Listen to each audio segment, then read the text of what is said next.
dari dulunya diciptakan kita bisa melahirkan normal, ya kenapa harus sesar? Intinya seperti itu. Jadi kalau tidak ada indikasi untuk sesar, ya kenapa harus sesar? Pertama itu.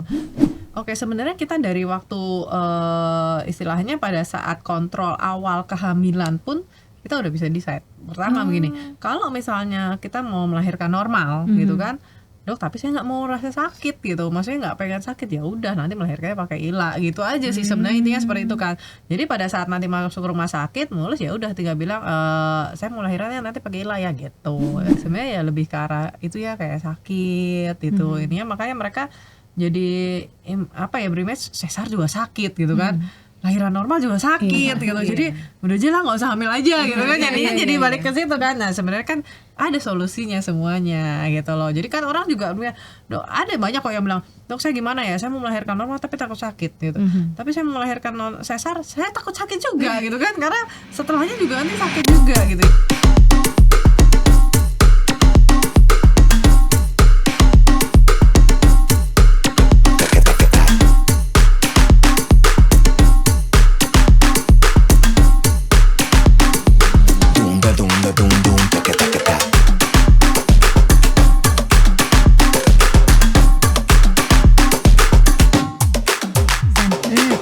Andai kata nih ya, lo hamil terus begitu ngelahirin, pengen normal apa sesar? Aminkan. Aminkan saudara-saudara. Normal mbak. Sakit nggak mau. Sakit lagi. Pengen, kalau katanya ya, lahir normal itu lebih lebih sempurna sebagai wanita. katanya. Tapi kan dibantah juga, yang sesar juga tetap sempurna sebagai wanita dong. Tapi paling ngeri itu sakitnya. Mending nanya. Tapi katanya sekarang ada yang lahiran normal tapi nggak sakit, katanya. Katanya juga? Iya. Terus mesti nanya sama siapa ya? Sama beliau dong. Dr. Kresni Febriani Wijaya, spesialis OBGYN. Aduh, selamat datang di bincang-bincang kita, ngobrol-ngobrol. Bisa diundang di sini. Iya, nanya-nanyanya bakal banyak nih dok. Cewek-cewek takut sakit. Iya, sama kok saya juga. Ternyata dokter OBGYN juga takut sakit. Iyalah, kan manusia juga ya.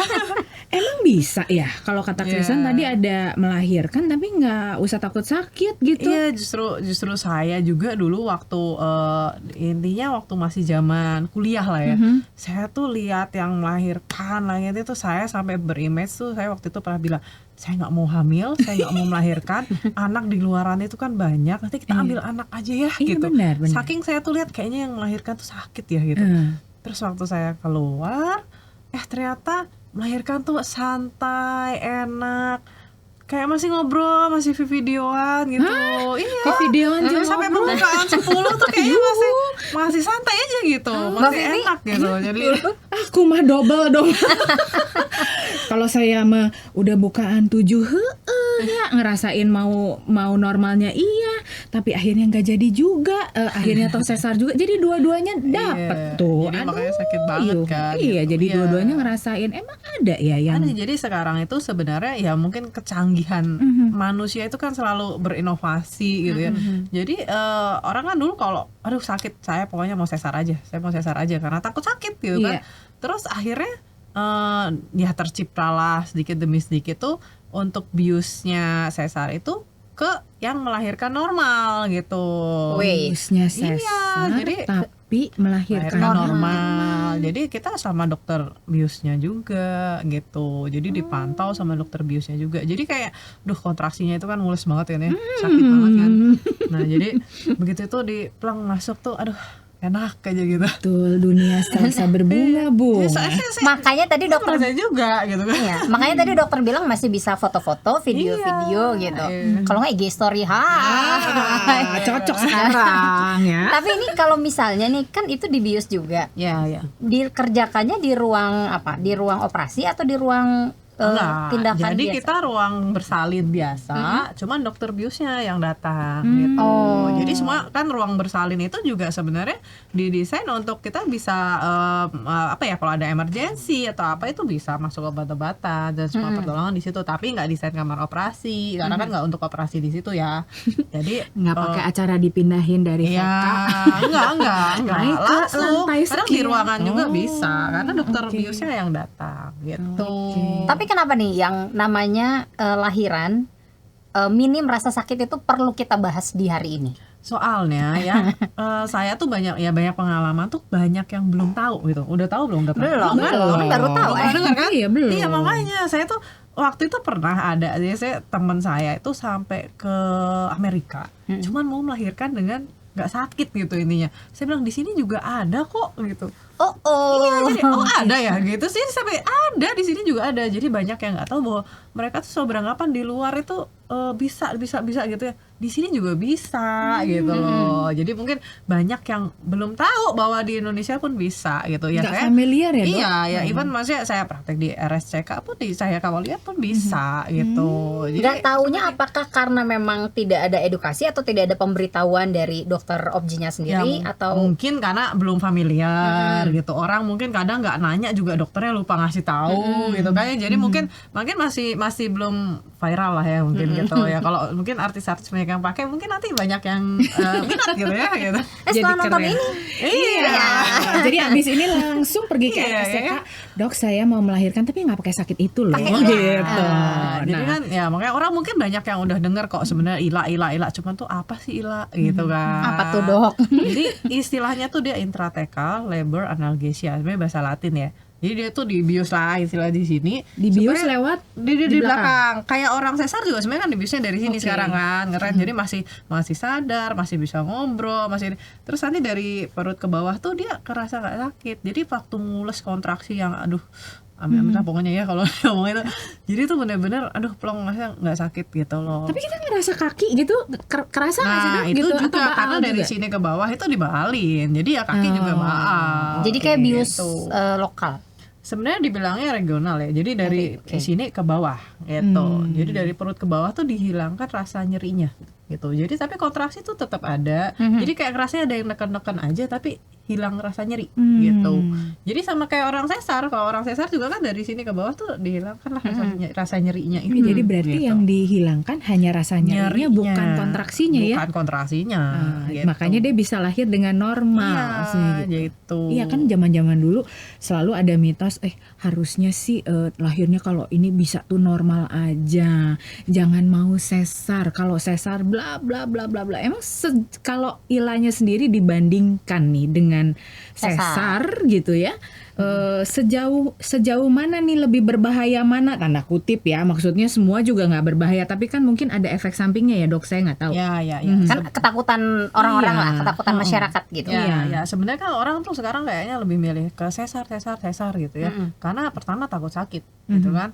Nah, memang kalau keputusan dokter untuk sesar ya pasti ada sesuatu ya. Maksudnya memang ada indikasi untuk sesar ya mau nggak mau ya. Tapi kalau memang dia bisa melahirkan normal, secara alami kan banyak ya untuk penelitiannya. Maksudnya kenapa bayi itu melahirkan normal itu kayak daya tahan tubuhnya lebih kuat karena dia melewati bakteri di jalan lahir. Itu juga ada seperti itu kan.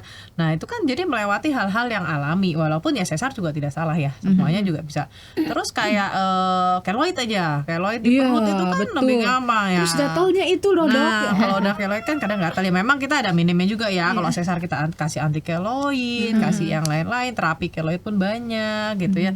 Tapi kan kalau melahirkan alami tuh jarang sekali yang ada keloid di jalan lahir, karena desain dari atas itu ya memang Udah begitu, sudah gitu. seperti itu gitu. Iya. Ya kan, jadi memang desainnya tuh udah seperti itu. Jadi kalau kita bisa melahirkan normal, merasakan ya, tapi kita bisa mengurangi rasa nyerinya itu kan bahagia banget ya. Iya. Gitu. Kenapa tidak? Iya, ya saya tuh saya merasakan banget karena saya anak tiga-tiga ilah gitu. Jadi Oke. nyaman banget gitu. Nyaman banget ya. Iya gitu. Terus kapan kita tahu bahwa ya, atau misalnya kita should decide gitu ya, oke, saya mau pakai Ilah. aja gitu. Oke, sebenarnya kita dari waktu istilahnya pada saat kontrol awal kehamilan pun kita udah bisa decide Pertama begini, kalau misalnya kita mau melahirkan normal gitu kan, dok tapi saya nggak mau rasa sakit gitu, maksudnya nggak pengen sakit, ya udah nanti melahirkannya pakai ILA gitu aja sih sebenarnya, intinya seperti itu kan. Jadi pada saat nanti masuk ke rumah sakit mulus, ya udah tinggal bilang saya mau lahirannya nanti pakai ILA ya gitu. Ya, tinggal sesimpel itu aja. Oke, gitu. jadi beda dari pertama juga udah bisa tuh San. Iya ya kan, desainnya itu kan. Ya kecuali pada saat nanti pada akhirnya ini nggak bisa ini karena harus sesar, ya mau nggak mau ya. Oh, gitu. beda lagi ya, itu beda beda lagi kasus cerita ya. kan. Iya, iya, gitu. Kalau bayinya apa sungsang, Ya beda-beda, misalnya gitu banyak ya. lah, banyak faktor ya gitu. Iya. Ada resiko nggak untuk metode ILA ini sebenarnya? ILA sebenarnya pada ini tuh hampir sama dengan ya tadi saya bilang kan, bius pada saat sesar.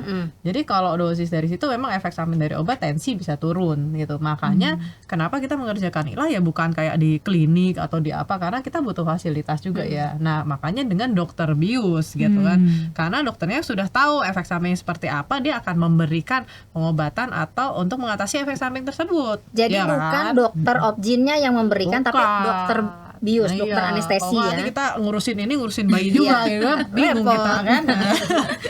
Tapi ngobrolnya sama dokter objin. Iya, iya. Koordinasi lah ya. Karena kan yang berarti. memang awal ketemunya yang tiap bulan ketemu kan sama dokter objin. Iya, Dokter bius itu tinggal datang nanti pada saat ini, oh ya saya mau ILA, ya udah dia tinggal. Dan sama aja kayak sesar kan. Sesar juga kan yang memutuskan dokter kandungan, dokter objinnya. Pada saat nanti mau sesar, ya udah nanti dokternya datang untuk bius gitu kan. Dok, jadi pengen tahu ya. Kan dulu tuh saya eklamsia. Ya, ya, dan ya. itu tidak ketahuan sampai hari H. Preeklamsia mungkin Preeklamsia ya. jadinya. soalnya Iya, lebih iya, jauh. betul. Itu 2 kali tuh. Jadi pre-nya kena, setelahnya juga kena. Jadi yang waktu preeklamsia itu juga nggak ketahuan tuh. Ya, Baik-baik aja.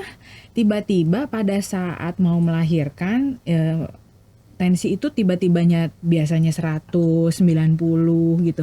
Tiba-tiba jadi 170. Kepala kayak mau pecah. Nah, misalnya nih merencanakan hal seperti itu mau pakai ILA, apakah masih dimungkinkan dengan kondisi seperti itu? Oke, sebenarnya preeklamsia itu tidak harus sesar ya, kan bisa melahirkan normal kan. Nah, jadi kalau preeklamsia itu sendiri kan sebenarnya pada waktu prenatal check up dalam hamil itu sebenarnya bisa deteksi dari awal. Sebenarnya kalau kita benar itu bisa dari USG-nya pun. Jadi ada tanda-tanda yang kita itu sudah kelihatan sebenarnya, even dari dia 5 bulan. Karena saya hamil 3 anaknya juga preeklamsia sih gitu.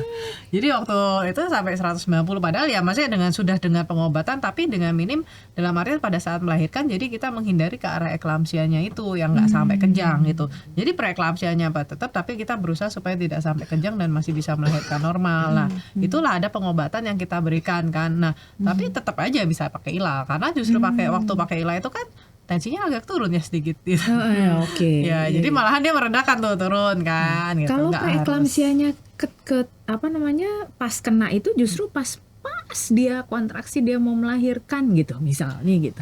Apakah masih bisa. dimungkinkan si ILA itu? Bisa, karena Masih kan nggak ada oke. masalah. Jadi tensi tinggi itu pada saat melahirkan memang kan preeklamsia itu biasanya malahan memang datang terlihatnya biasanya orang-orang pada saat mau melahirkan. Walaupun sebenarnya sudah bisa dideteksi dari awal ya. Tapi biasanya rata-rata itu pada saat mau melahirkan baru kelihatan tensi saya tinggi gitu kan, langsung gitu. Nah, dari situ pun bukan berarti kita harus sesar juga gitu kan, nggak harus. Jadi ada monitor yang harus, misalnya kalau sudah eklamsia atau sudah kejang ya mau nggak mau ya harus sesar gitu. Nah kalau misalnya tadi kayak kondisinya Mbak Vivi gitu ya dok ya, kan itu udah pada hari H mau melahirkan, preeklamsia gitu.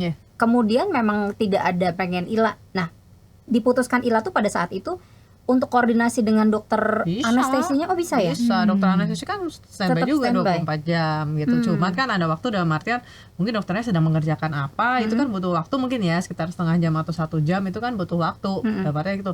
Nah kalau datang-datang misalnya udah pembukaan lengkap, udah mau lahir ya dokternya nggak keburu datang ya, itu kan nggak bisa juga gitu kan.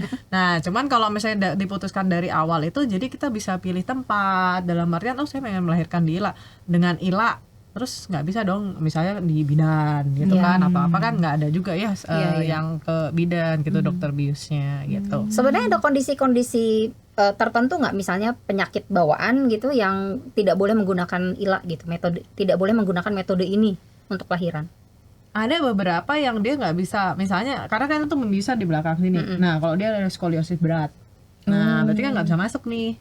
Nah itu juga bisa salah satu faktornya. Nah itu lebih enak kalau kita udah tahu riwayat sebelumnya, jadi kan dokter bius juga tahu gitu. Jadi Berarti harus tahu ya dok, dia skoliosis atau tidak. Skoliosis berat itu pasti udah kelihatan tahu ya? dari awal, karena kan kalau itu mau yang Jadi dari bawaan sakit. yang udah pernah operasi, udah pasang pen dan lain-lain gitu. Nah itu kan nggak mungkin kan kita tusuk di belakangnya gitu. Nah itu biasanya sih yang paling nggak bisa ya dalam artian seperti itu. Tapi kan biasanya kalau dengan skoliosis berat tuh itu pun agak jarang untuk bisa melahirkan normal. Biasanya juga sesar juga. Iya gitu. Ada lagi selain itu? Biasanya ya kondisi-kondisi yang memang mengharuskan sesar ya. Kalau yang mengharuskan sesar mau nggak mau kita nggak bisa ini. Tapi kita ada beberapa ya tergantung dari pola ya. Misalnya dalam kondisi kejang ya nggak mungkin lah kita bila gitu kan ya. Nah itu ada kondisi-kondisi tertentu yang nggak bisa pakai ila gitu. Biasanya yang tidak bisa, misalnya kalau pas sesar dia nggak bisa pakai yang bius dari sini, ya itu berarti nggak akan bisa ilah juga gitu, karena ada beberapa faktor. Pengen tahu juga kalau misalnya sebagai dokter dari POV-nya dokter nih ya, kan kalau ibu baru kan ditanya mendingan mana antara sesar atau ilah gitu ya. Kita nggak punya pengalaman, orang tua ditanya juga ya gimana kamu gitu ya. Suami ditanya juga ya gimana kamu, kan kamu yang mau melahirkan, kan kamu yang mau melahirkan gitu ya. Sebetulnya kalau dokter sendiri gitu secara pribadi nih ya, kalau beda orang kan memang beda pendapat. Menyarankannya sebenarnya gimana sih? Kalau saya itu gimana ya, orangnya agak konservatif ya, dalam artian dari dulunya diciptakan kita bisa melahirkan normal, ya kenapa harus sesar? Intinya seperti itu. Jadi kalau tidak ada indikasi untuk sesar ya kenapa harus sesar? Pertama itu. Tapi kan orang tuh sekarang tuh karena takut sakit gitu. Ya kalau takut sakit ya udah pakai ilah gitu loh. Nah makanya beberapa faktor tuh kalau kita udah memang sesar itu sebenarnya kan bukan ini ya. Jadi dia salah satu kemajuan dari teknologi medis, karena banyak kematian maksudnya kematian bayi atau ibu yang melahirkan normal, terciptalah sesar itu ya gitu. Nah tapi sekarang tuh hampir kayak disalahgunakan, karena saya nggak mau sakit saya sesar aja gitu kan. Iya. Memang begitu sih. Bahkan teman saya udah sama tuh sampai udah agak kayak mau pingsan karena nahan sakit sebenarnya. Keringet dingin segala macam sampai dia trauma untuk kayaknya nanti nggak mau punya anak gitu kan. Gitu. Jadi habis itu jadilah sesar gitu. Anak kedua mau sampai mau dikunci aja gitu ya, pengen kayaknya mau diminta nggak mau lagi dah, udah dibikin nggak bisa punya anak aja sampai begitu gitu loh dok. Gitu. Memang kan sekarang rata-rata ya seperti itu ya, lihat aja kan sekarang anaknya pada 1, 2 nggak mau atau yang nggak mau punya anak gitu kan ya. Sebenarnya ya lebih ke arah itu ya, kayak sakit gitu. Ininya makanya mereka jadi berimage sesar juga sakit gitu kan. Lahiran normal juga sakit gitu. Jadi udah aja lah nggak usah hamil aja gitu kan. Jadinya jadi balik ke situ kan. Nah sebenarnya kan ada solusinya semuanya gitu loh. Jadi kan orang juga dok, ada banyak kok yang bilang, dok saya gimana ya, saya mau melahirkan normal tapi takut sakit gitu. Tapi saya mau melahirkan sesar, saya takut sakit juga gitu kan, karena setelahnya juga nanti sakit juga gitu ya. Walaupun banyak teknologi sekarang ya, sesar erak, sesar apa yang meminimkan rasa sakit kan, semuanya itu kan teknologi kita bikin supaya minim rasa sakitnya gitu kan. Nah ya jadi kembali lagi kan, kalau saya pribadi, tadi saya bilang saya tuh orang yang agak konservatif. Jadi kalau bisa melahirkan normal tanpa, maksudnya nggak ada indikasi untuk sesar semaksimal mungkin ya saya pengennya normal gitu. Langsung dokternya bilang, hey ada ilah sekarang. Ya makanya saya juga pakai ilah tiga-tiganya. Tapi kan ini ditusuk ke ditusuk di belakang, itu ditusuknya sakit nggak sih dok? Sama aja kayak itu tuh jarum kecil sekali, kecil banget, lebih kecil daripada jarum infus gitu. Oh iya, jarum infus ngeri ya ngelihat jarum infus ya. Kecil sekali. Jadi maksudnya yang orang sesar itu juga suntiknya itu gitu. Jadi nggak usah kayaknya takut aduh saya disuntik di sini nanti gimana gitu. Sama sebenarnya. Iya sama. Gitu. Nggak ada kerasa lidi. Nggak ada. Nah kalau tadi urusannya dengan berarti di bius regional. Ya regional dari sini ke bawah gitu. Bius regional itu kan berpengaruh, apakah juga akan berpengaruh kepada bayinya itu ada salah satu juga kayaknya berpikirnya seperti itu, takut nanti berefek sama bayi gitu. Jadi sebenarnya obat-obatan yang dipakai itu sebenarnya udah aman, karena apa, itu ya sama obat-obatan yang dipakai untuk sesar pun itu gitu loh. Jadi kan bukan efek, tapi sebenarnya bisa nggak efek sampingnya ke bayinya itu kan ada yang detak jantung bayinya sampai turun, ngedrop atau menjadi gawat janin gitu ya istilahnya, bayinya jadi detak jantungnya turun lah istilahnya begitu ya. Nah itu bisa kalau dia tensinya turun sebenarnya. Mamanya. Jadi, ya Oke. karena kan kalau itu kan tadi saya bilang ya, salah satu efeknya dari obat itu tensi kita kadang turun. Nah itu kan, tapi makanya di ruangan itu dengan ILA itu kita pasti akan monitor gitu. Monitor tensi turun ya kita akan kasih obat-obatan untuk obat bius obat-obatan untuk meningkatkan naik darah tingginya, darahnya, tekanan darahnya, sama untuk cairannya juga akan masuk. Jadi untuk mengatasi tensi turun itu kan di situ juga ada dokter biusnya, ada perawatnya, dan semua dokter kan ada di situ untuk monitor juga gitu kan. Dokternya ada, perawatnya ada, yang ya makanya yang sudah terbiasa pakai ya sudah tahu efeknya seperti itu. Dan detak jantung bayi pun akan dimonitor kan gitu. Jadi don't worry. Ya, jadi ya kalau misalnya efeknya itu bakalan 100% seperti itu, saya juga nggak akan pakai gitu kan. Tapi maksudnya gini, takutnya gini, masyarakat nanyanya apakah efek samping ke bayinya setelah bayinya lahir, terus gara-gara sudah kan kemasukan obat dan lain sebagainya. Itu tuh yang ketakutan para orang tua. Ada nggak? Jadi itu relatif aman kok obatnya. Oh, jadi aman dari dalam obat biusnya itu bukan bius yang kayak gas yang berefek ke otak bayi, tidak gitu. Jadi obat-obatan itu relatif aman, makanya dipakai untuk sesar juga gitu. Jadi selama sesar juga kan dipakai juga kan. Nah itu obat-obatan yang dipakai itu sama gitu.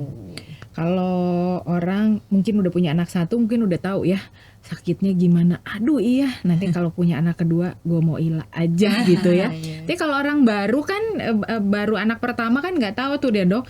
Tahu sekarang Mbak. Nah ya gitu. Misalnya orang tuanya masih yang tipe, aduh udahlah nggak usah pakai inilah itu lah, udah normal aja normal. Ya kalau terpaksa harus sesar ya sudah sesar saja. Sebenarnya ya antara sakit sesar sama sakit normal itu sakitan.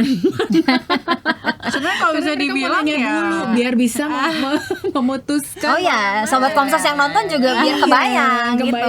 Sebenarnya kalau ditanya ya untuk sesar sama normal itu relatif gini. Jadi kalau normal ya sakitnya pada saat kontraksi atau mulasnya itu kan ya. Jadi sebelum melahirkan sakit gitu kan. Setelah melahirkan ada nggak sakitnya ya? Pasti ada juga ya, di bekas jahitan juga ada sakitnya. Kalau sesar sakit nggak ya? Kalau dia belum mules-mules nggak kayak jadi kalau udah mules-mules pembukaan 7 itu mah udah sakit terus sakit lagi gitu kan ya. Ya pasti ngerasain juga kan gimana sakitnya. Jadi sebenarnya kalau orang yang sudah pernah merasakan mules terus di sesar, jadi akan ngerasa setelah melahirkan atau sesar itu udah nggak ada apa-apa ya sama sakitnya kontraksi sih gitu. Memang karena lebih sakit kontraksi dibanding sakit setelah melahirkan sih gitu. Karena kalau setelah melahirkan itu mungkin hampir sama lah sakitnya kayak habis operasi aja lah, bekas sayatan operasi gitulah, kita pakai obat-obatan masih banyak yang bisa di ini ya. Nah cuman yang kadang kita nggak bisa pikirkan itu operasi itu bukan sakit saat itu, tapi bekasnya setelahnya. Nah, kadang kalau saya tuh ngerasain ya, kadang saya kena sayatan sedikit karena saya sensitif, jadi bakat keloid banget ya. Jadi kayak ada sayatan sedikit aja tuh kayak kena dingin aja tuh linu gitu loh ya. Linu kayak gatel gitu kan. Nah, itulah yang mengganggu, hal-hal kecil yang mengganggu itu kadang nggak bisa batuk, nggak bisa aduh itu kan pakai otot di sini juga gitu ya. Baru cuma tapi kan suster pasti bilang batuk aja Bu, nggak apa-apa kok, jahitannya nggak akan lepas kan gitu ya kan. Pasti enggak ya, sakit. Jahitannya nggak lepas tapi sakit. sebenarnya tahan aja sama, karena aku waktu itu kan maksudnya nggak tahu sesar ya, tapi pernah operasi gitu, jadi tahan aja sama bantal. Ngomongnya gampang banget ya. Oke, punya tips nggak dok sebelum melakukan persalinan tuh kita kudu ngapain dulu? Artinya kalau kita udah tahu nih mau diila, tapi kan biasanya kan suka senam hamil juga. Apakah hal-hal seperti itu juga tetap membantu pada saat kita melahirkan? Sangat membantu gitu. Jadi makanya kayak sebelum melahirkan itu kan ada persiapan dan makanya kalau mau melahirkan normal ya ini ya gitu. Jadi makanya kenapa kita suruh banyak jalan, mau naik turun tangga juga nggak apa-apa, atau even berhubungan gitu sama suami ya. Jadi itu kualitas kayak cairan semen itu melunakkan jalan lahir gitu. Jadi jangan takut untuk berhubungan gitu. Trimester pertama ya, terutama trimester ketiga gitu, karena untuk melahirkan normal kan. Nah karena dia akan melembutkan secara alami gitu. Nah itu salah satu untuk tips-tips lah untuk melahirkan normal itu biar cepat gitu kan. Mitosnya malah nggak boleh loh. Iya. Nggak boleh itu kan biasanya di trimester awal lah gitu. Kalau belakang juga sama, nggak boleh. Jadi kebayang kan kalau 9 bulan nggak boleh, terus nanti 40 lagi hari nggak boleh. Puasa. Iya, panjang. Puasa mana lagi kan? Iya, bukan 40 hari aja. Dicobai seumur-umur ya. Oke, terus kalau urusan minum es tuh, kalau dulu kan, aku disuruh mamiku banyak-banyak minum air kelapa muda. Ya udahlah ya, namanya disuruh ikut aja, tanpa tahu juga bener atau enggak gitu. Nggak boleh minum es. Tapi nggak boleh minum es juga. Katanya dulu. nanti bisa bikin anaknya gemuk di dalam. Iya nggak tahu deh. Pokoknya katanya orang-orang nggak boleh, Vi. Jadi ikut aja. Katanya gitu. Iya. Jadi gimana tuh, Dok? Sebenarnya tuh orang kadang jadi terbiasa orang itu mendengar cuma setengah gitu. Jadi kadang sebenarnya gini. Kenapa kalau bayinya kecil, jadinya kecil itu kita anjurkan untuk minum es gitu ya. Dalam artian itu sebenarnya bukan esnya, tapi kurang nyambungnya. Kita selanjutnya makan es krim, es campur gitu. Maksudnya yang manis-manis gitu ya. Ya. Dalam artian Belum kalorinya. beres ternyata. Iya, jadi depannya doang yang kedengeran gitu loh. Jadi kalau cuma air es doang mah sebenarnya bukan. Es gitu. Iya. Bukan. Jadi sebenarnya kalau minumnya terlalu banyak gula itu memang dia akan memperbesar, atau ini untuk bayinya tuh takutnya lebih besar kan itu. Nah, tapi kalau misalnya minumnya anget tapi teh manis ya sama aja gitu loh. Jadi bukan dingin atau hangatnya sebenarnya gitu. Aduh, jauh ya. Jadi kan biasa ngomong udah setengah tuh langsung kan marah kan. Es apa? Ya kan biasa kalau orang bergosip tuh depannya doang, belakangnya atau kemana gitu kan. Gitu. Jadi biasakanlah mendengar sampai tuntas. Ini jangan gitu. dipotong-potong ya saudara-saudara ya. Ya kan kadang jadi dengar setengah udah tahu lah gitu ya, nggak tahu sampai beresnya gitu kan. Kalau kelapa muda itu benar, Dok? Oke, kalau kelapa muda sebenarnya tuh. kadar kelapa muda itu, air kelapa muda itu hampir orang mungkin pernah dengar kalau dulu itu kalau nggak ada cairan infus kita pakai air kelapa muda gitu kan. Jadi sebenarnya kadar mineralnya bagus gitu. Jadi dia lebih masuk kayak kita air mineralnya lah bagus untuk tubuh kita gitu. Jadi tapi bukan jadi dia melancarkan ke melahirkan ya gitu. Karena mau dikasih air apa juga kalau belum waktunya lahir mah ya nggak lahir juga ya, mau minum Katanya apa tuh, gitu. nanti bayinya jadi putih, bersih. Katanya, Iya. beneran ini ya. Tapi ternyata ibu bapaknya sawo mateng Bingung juga Bingung, tuh ya. kan? Maka kan ini katanya ya Iya. semuanya. Katanya ya. Jadi itu tiap pagi mamiku tuh itu beliin apa namanya? Sebenarnya ada orang yang takut dengan bayinya itu pada saat lahir dia tuh kayak yang jadi berlemak putih-putih. Itu jangan takut, itu tuh lemak untuk menutupi bayi supaya dia tuh hangat sebenarnya gitu. Jadi bukan berarti bayi begitu keluar tuh langsung yang bersih gitu kan. Skincarean dia di dalam. Mami toner dong ya, juga betul. gitu kan.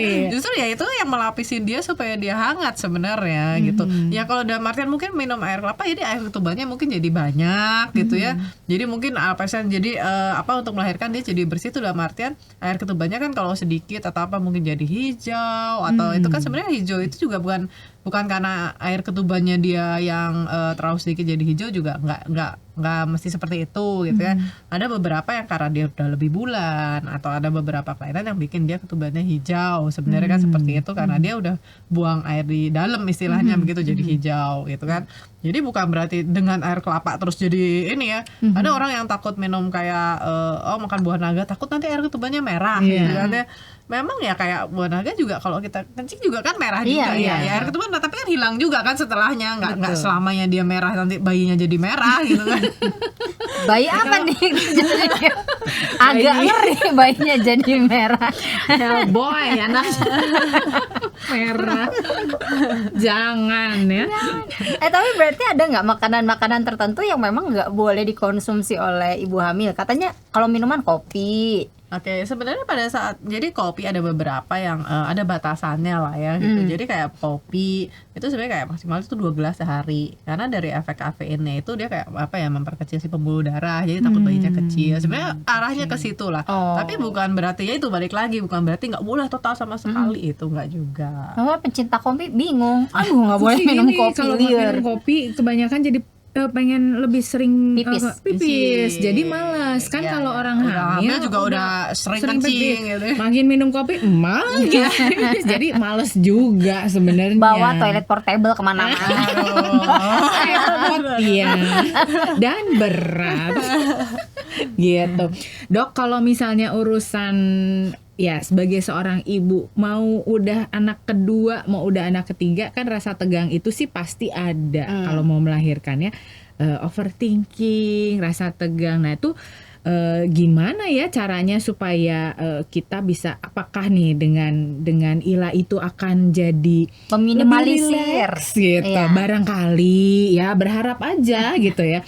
Apakah begitu atau enggak juga? Jauh banget. Jadi kalau pada saat dengan ILA itu ya memang nggak kerasa sakit, jadi kitanya juga nggak merasa ini jadi damai ya untuk melahirkannya juga. Terus karena lebih relax, kadang pembukaan juga bisa lebih cepat ya kitanya gitu. Jadi saya merasakan sendiri waktu itu yang dari buka 3 sampai lengkap itu waktu belum di ILA lama banget tuh. Begitu ILA sejam langsung lengkap gitu. Jadi memang ada juga beberapa yang dia merelaksasi juga. Terus ibunya juga, kalau yang saya lihat nih ya menurut pengalaman tuh, jadi kalau dia udah kecapean karena nahan mules sakit gitu kan, kadang ada yang 2 hari, ada yang 3 hari gitu ya mulesnya. Nah, ada tuh di sini yang 2 hari. Sini coba in-frame. Dadah ke kamera.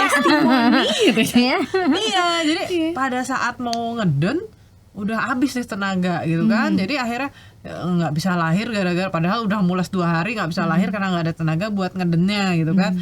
Nah kalau ini kan jadi kayak masih santai, masih apa, udah ada waktunya, ini masih bisa makan ya kan, masih bisa minum, maksudnya. Jadi pada saat mau melahirkan tuh kita ngeden juga sekuat tenaga kan gitu. Tapi berarti betul ya, kalau kita tegang itu makin susah untuk keluar bayinya dan makin sakit atau ya even sebenarnya kita sebagai dokter aja kalau pasiennya tegang tuh ya kakinya aja dirapetin terus gitu kan, bukanya aja susah gitu, keras. Gimana nih mau lahir bu, ini pintunya ditutup, pintunya kakinya aja dirapetin terus gitu ya, belum kena pukulnya, belum kena tamparnya gitu. Aduh, drama ini, drama waktu melahirkan dokter soalnya. Itulah sebabnya kenapa dokter yang untuk melahirkan itu dibayar mahal karena dia bakal ketabok gitu ya. Ada luka-luka dong. Iya, pernah ya, ada. Mesti ke IGD. Ada drama terbuka antara suami dan istri, ada aku benci padamu gitu. Gitu. Jadi telenovela tuh, drama Cina, drama Korea nih. Tapi dengan ILA akhirnya meminimalisir itu ya, dan membuat, selain membuat ibunya tenang, bapaknya juga tenang. Harmonisan rumah tangga terjaga ya. Tapi kalau misalnya nih sudah terjadi kepanikan, ada nggak sih untuk meminimalisir si rasa panik ibu melahirkan? Nah sebenarnya kalau dengan misalnya gini ya, awalnya aduh saya enggak lah dok, saya mau coba normal aja biasa tanpa ILA gitu kan ya.